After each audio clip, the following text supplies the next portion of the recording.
Hey everybody, it's Jason Blah here, and you guys know what time it is. Time to talk about current events in the online fitness community, and numerous people have linked me for the past couple days all over my social media. A new video by Alexander Leonidas, aka AlphaDestiny, aka Strap-on Destiny, aka Grimly the Dwarf, talking about how chin-ups are not enough for your biceps. So let me go ahead and put on my +5 hat of speechcraft, lovingly called my +5 hat of autism by many of you, and let's talk about this.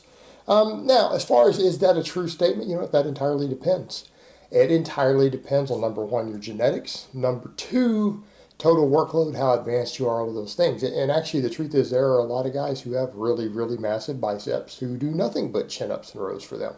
And chin-ups are not indirect work for your biceps. They're not. Like anyone who thinks that, say, a curl gives more stimulation than a chin-up to your bicep is just flat wrong. The data says otherwise. So, where do we find the truth of the matter in this? Well, he used a lot of terms in there, things like, oh, you have to isolate arms. Well, that's not true. Isolation movements have never been found to cause superior muscle growth. Isolating a muscle, attempting to isolate a muscle, usually causes less muscle growth.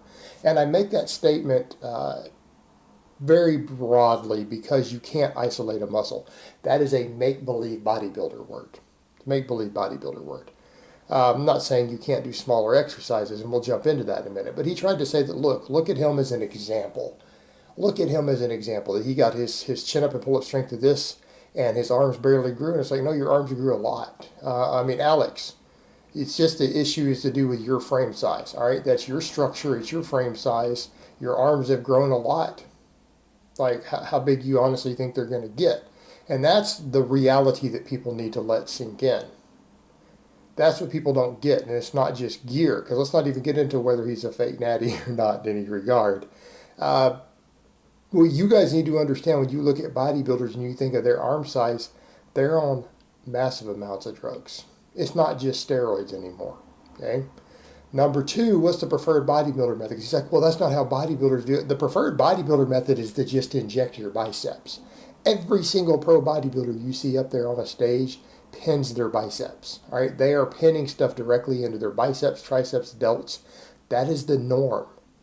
All right, that's not the exception to the rule. That is the preferred method.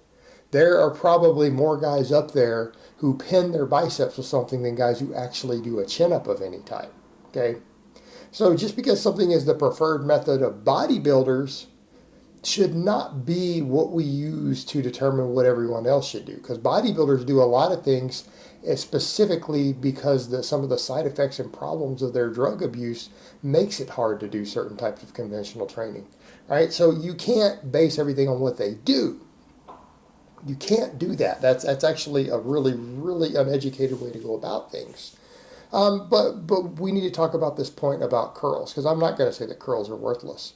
You know, he brought up the strict curl specifically. Well, I actually have been training the strict curl again for a few weeks. I do it myself. I do it usually on Tuesdays and Fridays, although this last week I did skip it on Tuesday because I was tired. But I do strict curls. I do like 5 sets of strict curls twice a week most of the time right now. I'm a fan of the strict curl. Not a problem with that. But the strict curl isn't isolating the muscle, and it's not a single joint exercise. So let's come back over to the point. I think strict curls are great. But strict curl is not a single joint exercise. You have movement of the shoulder also, right? A strict curl, you're coming down and you're coming up. Right? That's not a single joint exercise. That's a multi-joint exercise, which is a good thing. It's a very good thing. Now we come over to the point of, well, why would a strict curl be useful? Because you're removing the back from the equation completely. And our issue here is not that back involvement is a bad thing. Back involvement doesn't reduce load on your bicep, and that's what people need to understand. Okay, that's what people need to understand. And this is where we come to the crux of the matter when it comes to weak point specialization. And people need to think of this stuff that way. And let me spin it in the context differently than how he put it. He's like, well, you need to do these smaller exercises. You need to do this. You need to do that. Okay, let's think of it in terms of a different way. Let's look at it in terms of recovery resources and exercise economy. Because that's honestly how we should be thinking about these things. Can a strict curl stimulate the bicep more than a weighted chin-up? What do you guys think? The answer is no, it can't. It can't. On a rep-for-rep basis, it can't do it. So why would we do it? All right, it comes down to recovery resources. It comes down to exercise economy. If we have different muscles in the body, we all have a minimum of effective training volume that we need to disrupt homeostasis. We have a minimum volume that we need to disrupt homeostasis.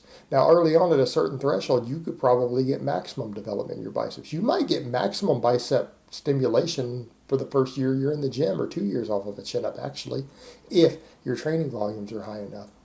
What happens with our stubborn muscle groups? And this is where individual genetics and factors come in. It's not this case of you saying torso dominant, arm dominant. What are you talking about? Let's just talk about individual genetics regarding minimum effective volume to make a muscle grow and how that changes over time. You might have stubborn biceps. Right? I do. I'm not exactly sporting the best guns out there by any stretch of the imagination. So we have different muscles that are going to be more stubborn than others, meaning they're more resistant to training volume. That is, we reach a certain threshold and then our minimum effective volume goes up and up to disrupt homeostasis to make it grow. All right, what happens with something like a chin-up? A chin-up is a very taxing exercise. I mean, a weighted chin-up is a fantastic mass builder, but it's a very taxing exercise. So what happens at a certain point? It becomes difficult to get enough total training volume in on the chin-up and still recover. Well, what about those of us who are trying to do deadlifts and everything else? All right, like you take someone like me, I'm deadlifting twice a week. I do a lot of deadlift volume, and I want to increase it. So you start looking at, okay, how can I reduce volume on everything else so that I can do more deadlifting? Well, what you're going to find very quickly, if you're doing a lot of deadlifting, that could start cutting into chin-up volume. Well, if your chin-up volume is being compromised, you're sure as hell not going to get bicep development from it anymore if you can't get enough chin-up volume to disrupt homeostasis in your biceps to get the minimum effective volume you need to stimulate growth. That's a problem. That's a big problem, because that muscle is no longer going to necessarily grow, or it's going to grow painfully slow. Why? It's not getting enough training volume, and it's not that each individual rep on the chin-up isn't doing just as much as a curl. How many total heavy quality reps can you get away with a week? How many can you recover from? Where are you trading something off to get those in? You're going to have to make a trade-off in your training recovery somewhere to get those chin-up reps in. And what if you're fatigued from deadlifting or various pulls and hip hinges and your back is more fatigued? All right, that's going to create larger recovery inroads. So you reach a threshold where you can't get enough training volume in to even hit your minimum effective volume potentially for the biceps off that lift. It's not that the lift isn't capable of doing it. It's not that the reps are not stimulating it. So what's then your alternative? Well, you're going to have to find a smaller exercise that lets you work that muscle without beating your recovery up further. Right? And that's where something like a strict curl will come in handy, because now you are taking your back out of the equation to some extent. To some extent. Not completely, because that's still a multi-joint exercise and there's still shoulder involvement and everything else. But you can get additional training volume in that you can recover from. So we need to understand it from that perspective. And on top of that, what happens if our maximum effective volume is higher in our arms than in our lats? Or let's talk about the fact that your lats are getting worked by your deadlifts and all of your hip hinge movements. All right, that's affecting their maximum recoverable volume. So then your biceps are left wanting and they have more recovery left. Well, if you have a muscle like the bicep that's a stubborn muscle and it has more training volume that it can recover from, but your back is already at its limit, the only way you're going to get more volume in it is to simply do exercises that fatigue the back less. So that's what we're dealing with. It's not that the chin-up's not stimulating. And people need to understand that point. There is not one single shred of evidence that suggests that on a rep-per-rep basis, any form of curl works the bicep harder than a weighted chin-up. All right, and we need to make that clear. The problem comes down to do with total maximum recoverable volume. That's our problem. Getting enough training volume and still being able to recover from it. Our backs get used a lot if we're a serious lifter. So that's the issue we run into. And the same thing can be applied to every muscle. It's not just biceps. People want to take this same concept and say, aha, the biceps are not special here. It's an issue of recovery, training volume, and utilizing your resources correctly and realizing which muscles are your weak links, your lagging muscles, and maybe they're your lagging muscles because they can't handle, not necessarily handle, but they can't grow off the volume you're giving them, but you're at your recovery limits already. So therefore, you have to make trade-offs and say, okay, I'm going to have to do a little bit less back pulling that involves the biceps and put some smaller exercises in that involve the biceps to get them to grow again, and my back will be just fine. Or we might do the same thing with your hamstrings or your triceps.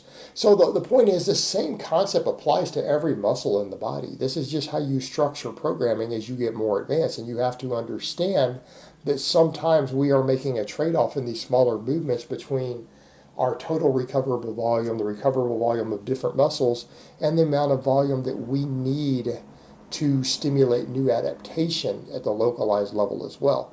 It has nothing to do with there being anything magical about isolating a muscle or attempting to isolate it or the smaller exercises.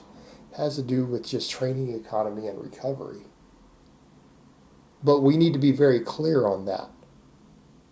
No smaller leg exercise is capable of stimulating the quads more than a full squat is. It's not capable. No curl is capable of stimulating the bicep more than a chin-up is. But these are exercises that affect your overall recovery in your body differently. That's what we're dealing with here. It's a fatigue management issue, not a stimulation issue. All right, guys, so that's really all I have to say on that today. I hope it's been informative, and I will talk to you guys next time.